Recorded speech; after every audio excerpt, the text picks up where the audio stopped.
We got a lot of hands Tempai. We have Lightsworn, and we have the unbridled power of MSTStriker, and so much more. Make sure you guys smash the living crap out of that subscribe button so you guys don't miss out on more content. Wow.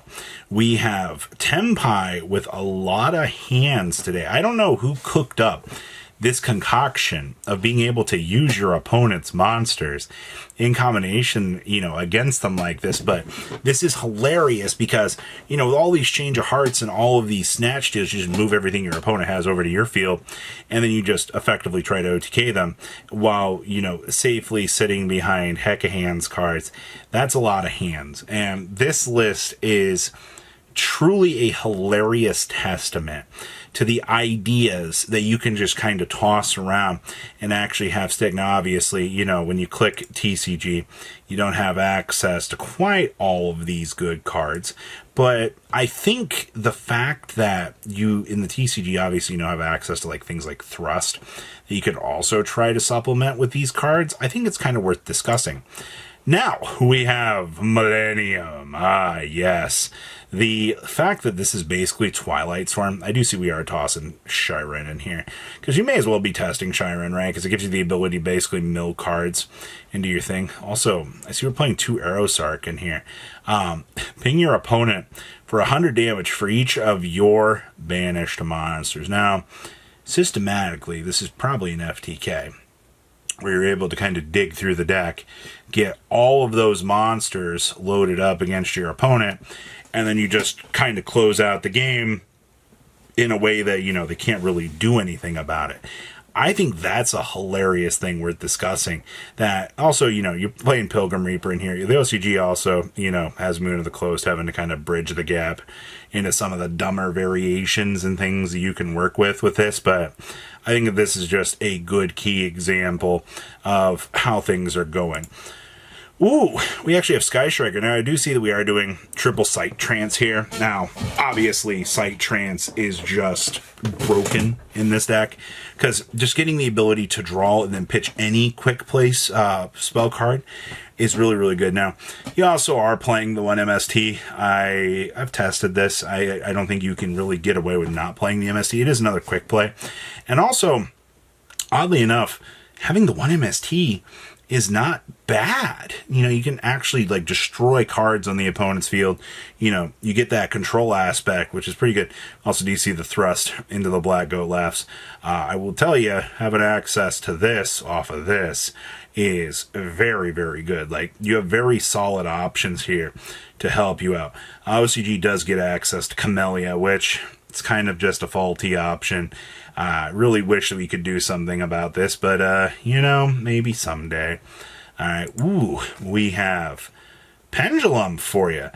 Surprisingly enough, you are playing some of the Draco stuff in here because of Majesty Pegasus, which does give us access to this, which lets us, add a True Draco or a True King, or a Draco Slayer, or a Dracovalord from the deck to your hand. That literally toggles for this, which kind of opens up the door to the play lines you can do now. Hilariously enough, this deck also has a very mini Malice sub package built into it as well. I don't know how you're getting away with playing this package here, but you are. We do have access to Jaugen, the Spiritualist, in here as well. This is just a very unfortunate thing that we don't have access to this. I really wish that we could cheese our opponents by rolling out Jaugen, but unfortunately, that's just not in the cards, man. But hey, if you're resolving Spellbook of the Judgment on top of everything else here, you deserve to win.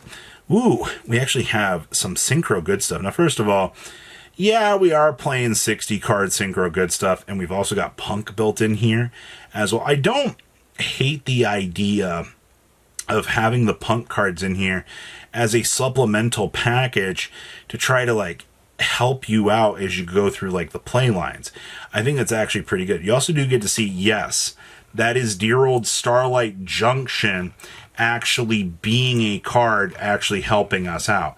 The fact that, we needed something like this is actually pretty good. You also have the World of Spirits built into this as well. And of course, you know, Synchro fellows getting the chance to do everything that they want. I don't know, you're getting the Luna Synchro stuff's helping you with the base. You know, the Punk stuff's helping you be able to rotate a lot easier. But also, you know, you have to kind of incorporate all of these engines together to get the best results, it feels like. Wow, we have some Fire King. Now, unfortunately, OCG Fire King is very much sad and only has 2 copies of this, which I understand. It's just that the OCG's weird and has this card still limited. But this is very similar to what the TCG version was doing. You know, you're relying on the maximum numbers of Garuniks, kind of spin through and break those boards. Maxi's going to net you some card advantage. And because, you know, you are using Extrav to kind of dig into this, it is actually pretty solid. We've also got the 2 Fuas built into the main deck here, along with the Anti-Spell Fragrance as well. I see that's pretty standard, honestly, what you're doing. Also, triple judgments to kind of help with the protection of your Fire King fields. Hey man, if the OCG gets to still do it, you know, it feels very, very, very weird. All right, what else we got back here? Woo! This is the pale. Honestly, if I had triple card Demise, I'd probably be trying out some wonky stuff like this as well, just to kind of supplement, you know, what you can do. Because, I mean, when you have triple reasoning too, like, you have 6 targets, man.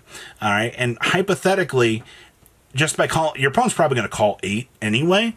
As long as you get to like an absolute back king here, you'll be good.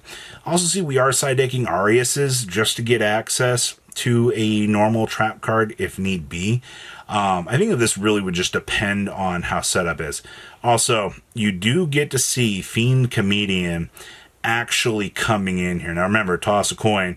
If you call it right, all of your opponent's cards in the graveyard are removed from play immediately. If you call it wrong, send a number of cards equal to the number of cards your opponent's graveyard from your deck to the graveyard. I see this as an absolute win, because this just gets us free value. Like, that's good. Ooh, we actually have Gem Knight action here.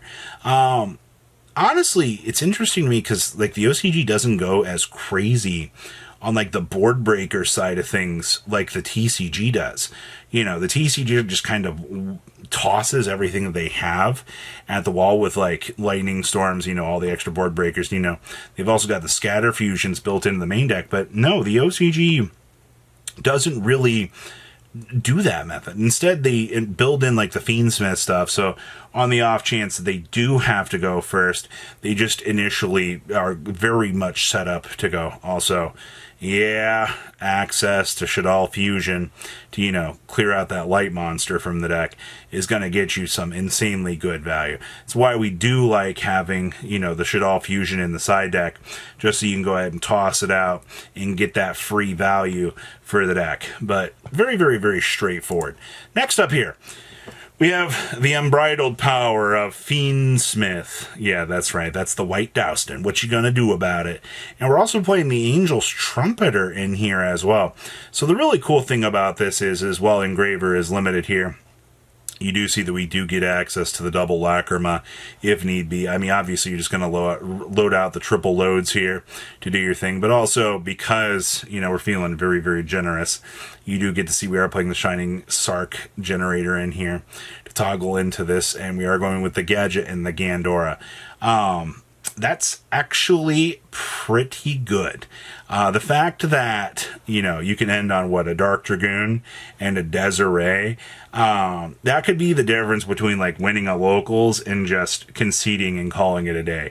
And I feel like a lot of people are going to be very upset when they lose to that combination of cards, because there's not really much that they can do to kind of recover out of that. Woo! We have more Tempai. Now, this is just full ignorance Tempai. I mean, you're rolling out the triple Lightning Storm, the triple Regeki. You know, you've also got the triple copies of Sengen Kaiman, which is very, very, very stupid that you have access to this, but I get it. You just slam this down on the table and try to clear the game as quickly as you can. It's always going to be the function of this. Also, if you do see, 2 copies of this, you're probably going to win the game.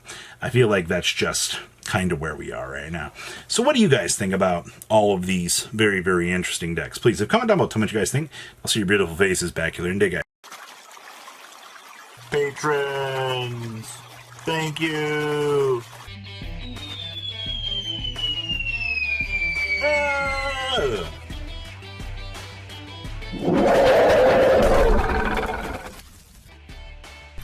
Thank you so much for watching. Check out these other videos.